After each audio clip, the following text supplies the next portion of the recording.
Here's what's coming up on The World Today. World Health Organization says more evidence shows that Omicron coronavirus variant is causing milder symptoms than previous strains. Israel says preliminary data shows a second booster shot brings about a 5-fold increase in antibodies that battle COVID-19. Plus, tear gas fired at Sudan protest as thousands rally against the army.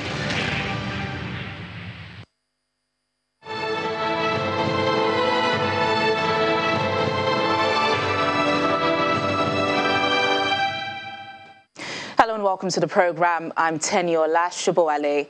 We're getting more data on the Omicron variant of the coronavirus, and the latest from the World Health Organization provides more evidence that the Omicron variant is causing milder symptoms than previous strains. The WHO's incident manager, Abdi Mohammed, says the variant appears to be affecting the upper respiratory tract. Here's more on this and other developments from around the world on our COVID-19 Global Update. Although the World Health Organization says more evidence shows Omicron causes milder symptoms than previous variants, the UN agency believes the variant's high transmissibility means it will become dominant within weeks in many places, posing a threat in countries where a high portion of the population remains unvaccinated.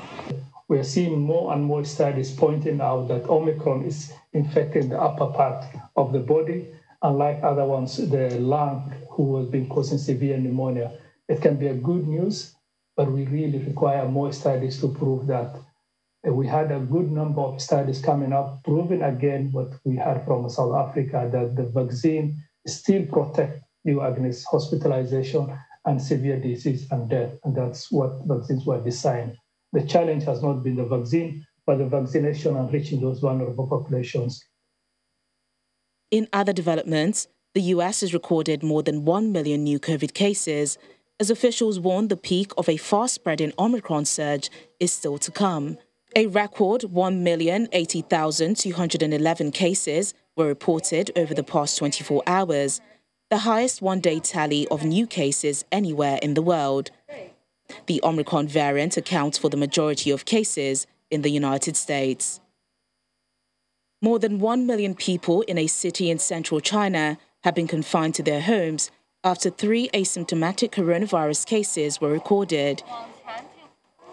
Yuzhou, a city with a population of around 1.17 million people in Henan province, announced that from Monday night, all citizens are required to stay home to control the spread of the virus. French government officials have vowed to enact by mid-January, as planned, a law to block unvaccinated people from hospitality venues. Je consulte l'Assemblée sur cette demande. Despite the legislation hitting a procedural hitch in Parliament overnight. The legislation will remove the option of showing a negative test, effectively barring unvaccinated people from hospitality venues or trains. And finally, authorities in Delhi have ordered people to stay at home over coming weekends, having seen COVID-19 cases quadruple in a week, with its chief minister saying he had caught the virus just a day after he addressed an election rally without a mask. The daily caseload of 37,379 was the highest since early September, and experts expect the highly transmissible Omicron variant has begun to overtake the Delta variant as the latest wave of coronavirus infection builds in places like Delhi, though authorities say hospitalizations have not spiked yet. Well, more updates from the United States now, where the country has recorded more than 1 million new COVID-19 cases. Thousands of schools have delayed returning to classrooms or switched to remote learning after the holiday break as the Omicron variant pushes COVID-19 cases to record levels. But some hard-hit school districts have pressed on with plans to reopen, like in New York City, where 1 in every 3 COVID-19 tests were positive for the virus over the last week. My view is that every child should be back in school unless they're testing positive. And the reason we know that this is safe is that it is not being spread in schools. It's more likely that they're getting it because of hanging out with their relatives and their friends and the neighborhood. The incidence of it being spread in schools certainly exists, but it's minor compared to their other exposures. So in that sense, they are safer in a school setting than being out there playing with everybody else. And the other part is the denial of a quality education. I mean, the teachers did the best they could. The parents did the best they could, but we asked too much to try and manage children learning remotely and the disparities among communities across the state. And we saw the digital divide became a canyon where communities of color particularly did not have access to high-speed broadband or the devices to allow students to learn, and they just did the best they could. We cannot have that. That was an injustice. We cannot have that anymore. The best place for equality of education, the best opportunities for learning is in a classroom. So I'm asking parents to petition their leaders and say, why is the rest of the state doing this? We have plenty of test kits. If we didn't have testing opportunities, we'd be having a different conversation. We're making them available with the whole thought that this will give parents and teachers the confidence to know that children sitting there are not positive for COVID, and let the learning continue. Our correspondent, Maria Burge, joins us now for more on the situation in the United States. Maria, before we discuss the school situation, I want to focus on the 1 million cases recorded in the country over the past 24 hours. It doesn't seem the virus is slowing down in the U.S., does it? And officials are warning that the peak of the fast-spreading Omicron surge is still to come. You are correct. It is clear that the Omicron variant is the #1 strain of COVID-19 in the U.S. at the time. And as you mentioned, those very bleak numbers of over 1 million cases, it just goes to show us that we are still not heeding to some of the advice of the CDC and obviously our health officials, and that it's very clear that there are still a large number of Americans that are not vaccinated. And obviously at this time, the vaccination is just the first step. It's really boosted because we see many individuals who have contracted the virus and who are becoming very sick from the virus, who might have received the first dose or the second dose, but have not yet been boosted. And so we cannot get a handle here in the U.S. And as you said, we're not even at the peak. They're not expecting the peak to happen until late January. But in the East Coast region of the U.S., we are now faced with snow. I mean, the temperatures have become very frigid, which means it's even more likely for the spread of the virus in these types of temperatures. So how else? I mean, officials have been pushing for people to get vaccinated for a while now, but how else are they trying? What other measures are they putting in place to slow the spread of the Omicron variant? Well, testing has become a very clear piece of the puzzle here, and I think that testing has obviously been from the forefront of one of the ways to combat the virus is to get people tested. But you're now seeing an even larger push for testing. Many school districts are having test kits available at the schools. And before children are able to return to school and teachers are able to return to school, they're asking them to take a COVID-19 test before they can re-enter the school building. So that is being used as a way to ensure the safety potentially of children in schools and also in the workplace, requiring tests. We're now almost in a shortage of tests because you see very long lines at various testing sites, and so testing is becoming an extremely big part of the way to combat the virus. And just paint us a picture of the situation that they're seeing in the United States. Studies suggest that Omicron is milder than the previously dominant Delta variant, but fears remain that the sheer number of cases stemming from the highly infectious Omicron could overwhelm hospitals. Is that what we're seeing now in the United States? We are seeing large spikes of hospitalizations. Unfortunately, in various states across the U.S., they are seeing numbers that they haven't seen since the summer. We're a shortage of beds in many of the COVID-19 units within hospitals. They're having to reestablish those. We're now beginning to see what we saw in the spring and the summer, a shortage of healthcare professionals because they are contracting the virus and having to take off of work and to be home, which many believe is part of why they've now reduced the quarantine period to 5 days versus the 10 or 14 days for those who are asymptomatic and who are able to get a negative test result. So we are definitely in times that hospitalization is becoming overburdened, and that hospital professionals are trying to find ways to encourage people to get vaccinated, because obviously the majority of those hospitalized are those who are not vaccinated or who have only received 1 or 2 doses of the vaccine. Okay, so to the school situation, schools are struggling to reopen amid the Omicron wave, but officials in New York are vowing to keep schools open. Just speak to us about that a little bit.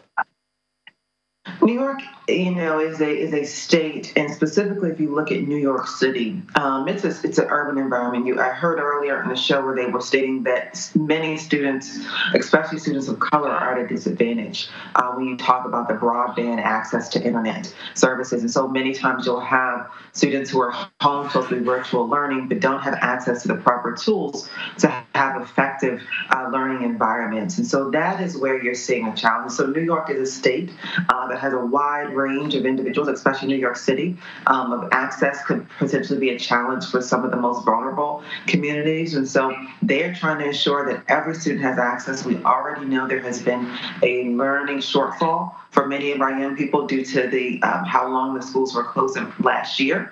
And so they're trying to avoid that so that the young people can have access to proper education and can move on to the next grade level in a manner where they can be successful.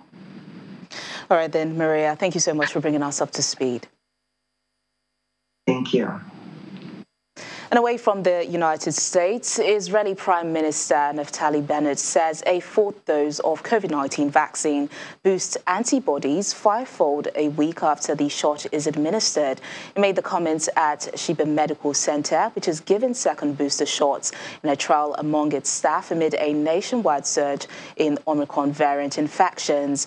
Israel has played a leading role in studying the effects of COVID-19 vaccines as the fastest country to roll out 2-dose inoculations to a wide population a year ago, and one of the first to give third shots as boosters.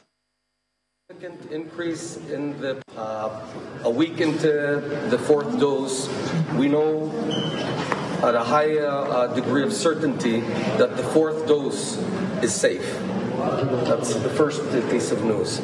The second piece of news, we know that a week after the administration of the 4th dose, we see a 5-fold increase in the number of antibodies in the vaccinated person. This most likely means significant increase in the protection against infection and against severe hospitalization and the symptoms.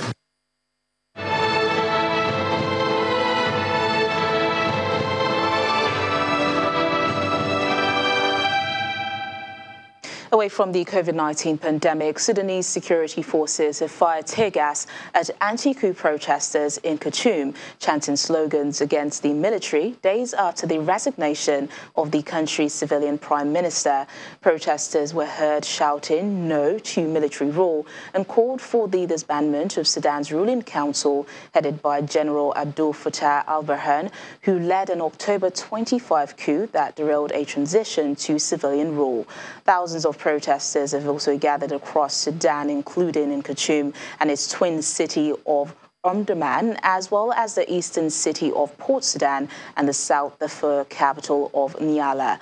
Earlier, Sudanese security forces beefed up security in and around Khartoum as protesters called for mass rallies in a bid to keep up pressure on the military following the resignation of civilian Prime Minister Abdullah Hamdok. And still to come on the program.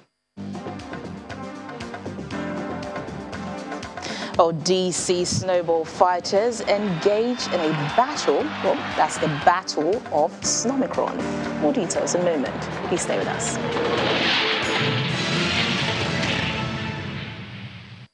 Thanks for staying with us. Back in the United States, Theranos founder Elizabeth Holmes has been convicted of defrauding investors after a months-long landmark trial in California.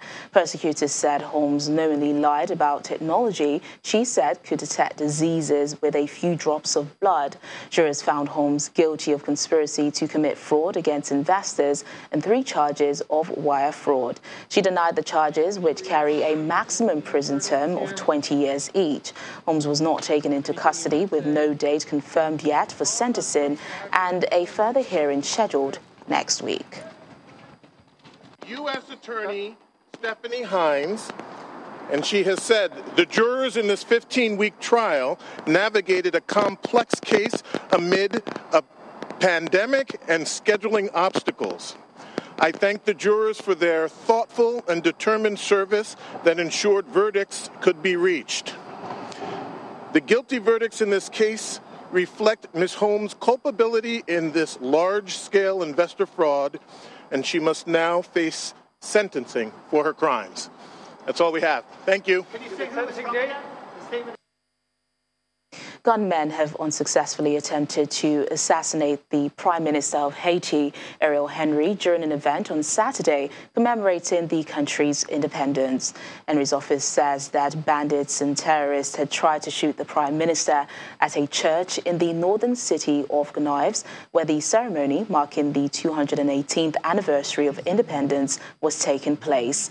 Local media have pointed to possible gang involvement in the shooting, which they said killed 1 person and injured 2 more. Gangs hold on parts of Haiti has strengthened since the assassination of President Jovenel Moïse in July 2021. The attack has renewed concerns about the safety of officials in the country.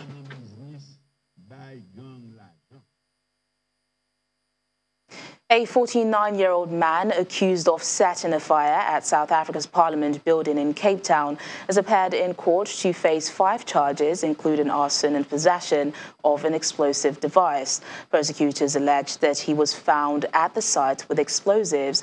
However, a lawyer for suspect Zandile Christmas Maffei said he denied the accusations and would plead not guilty. He's facing 5 charges currently.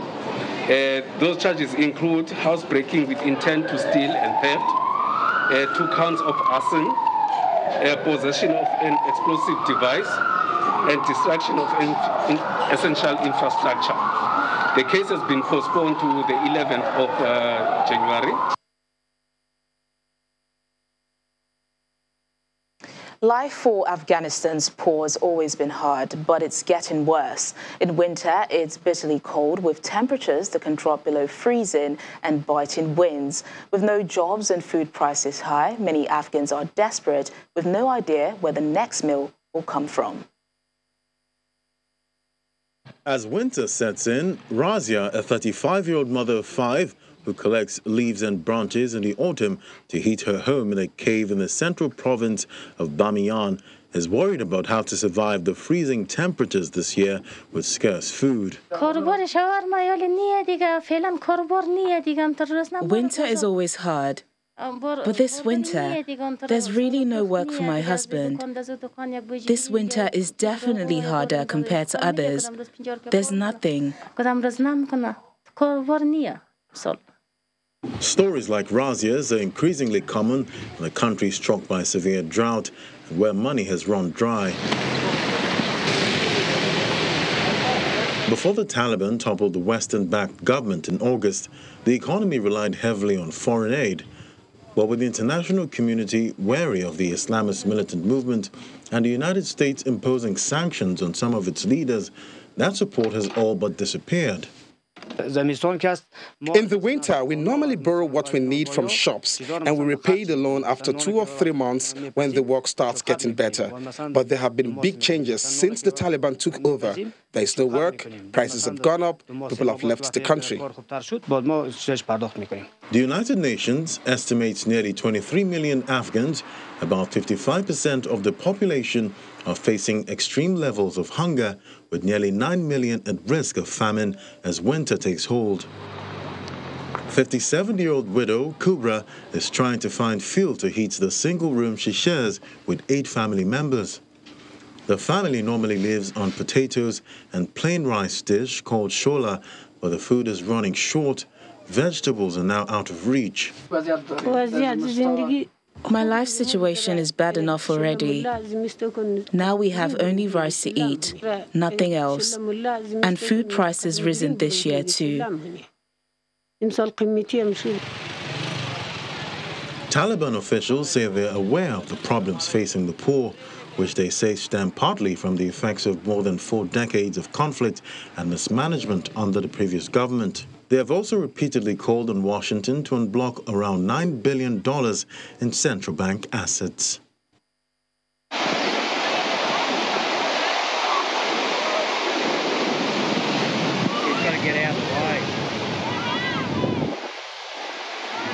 And wild weather conditions have been reported across the coast of 2 Australian states in the aftermath of ex-tropical cyclone Seth.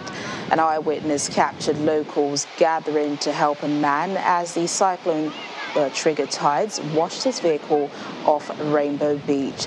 They helped to retrieve belongings from the vehicle, but attempts to move the vehicle were unsuccessful. Several beaches across Queensland and New South Wales have been closed due to dangerous surf and abnormally high tides created by ex-cyclone Seth.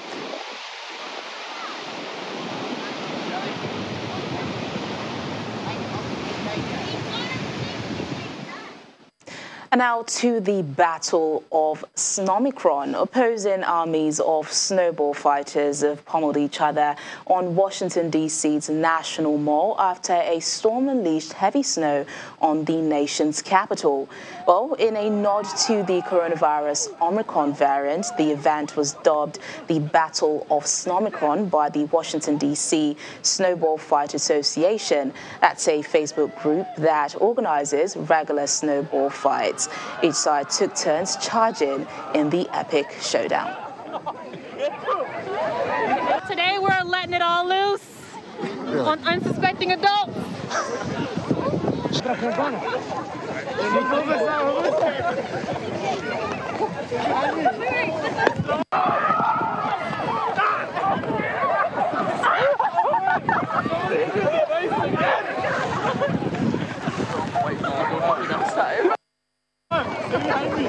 If anyone were to get injured, would you help them out? I would have to. Yeah. But I mean, you assume your own risk when you come out here. Yeah. So the best bet is to call 911 though. I have no equipment on me. Yeah. We haven't done it before, but I heard on the radio that it was happening, and we were like 20 minutes away in Alexandria. So I was like, you know what? Let's go. Let's do it. Let's go check it out. I've never been. I've seen it like every time there's a big snow, they do this. Okay. Well, may the best team win. And that's the program today. Thank you so much for watching. I'm Teniola Shiboele. Bye for now.